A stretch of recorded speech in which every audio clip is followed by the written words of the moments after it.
Ketua Komisi 3 DPRD Bali, Nengah Tambe, menilai perluasan Bandara Ngurah Rai yang dilakukan pihak Angkasa Pura selaku badan usaha milik negara tidak banyak berkontribusi bagi Bali. Padahal Angkasa Pura melakukan usaha di Bali sehingga semestinya memberikan kontribusi bagi pembangunan Bali melalui hasil yang didapat. Daerah hanya menerima dampak kurang baik dari perluasan bandara ini. DPRD Bali Nengah Tambe menilai perluasan bandara selain bertujuan memberikan pelayanan yang lebih maksimal terhadap dunia penerbangan, tentunya dari segi bisnis akan menambah keuntungan. Sebagai badan usaha milik negara dan beroperasi di Bali, Angkasa Pura sudah sewajarnya memberikan kontribusi lebih kepada Bali. Peluasan ini nantinya akan berpengaruh pada semakin padatnya Bali dan persoalan lainnya yang harus diatasi baik dengan pembangunan dan perbaikan infrastruktur. Pandangan beberapa kalangan yang menilai perolehan keuntungan bandara menyalahi aturan dianggap wajar dan memungkinkan.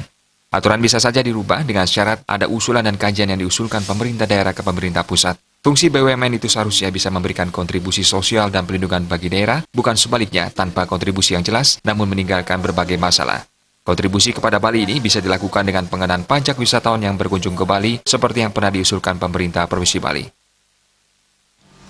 Orientednya mereka itu adalah bisnis, profit gitu loh.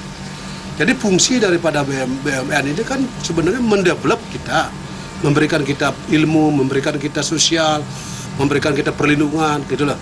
Nah sekarang ini kalau memang betul-betul kita mau, banyak yang berbicara itu tidak mungkin Pak, itu membodohi rakyat. Saya tahu, kita tidak membodohi kalau kita mau.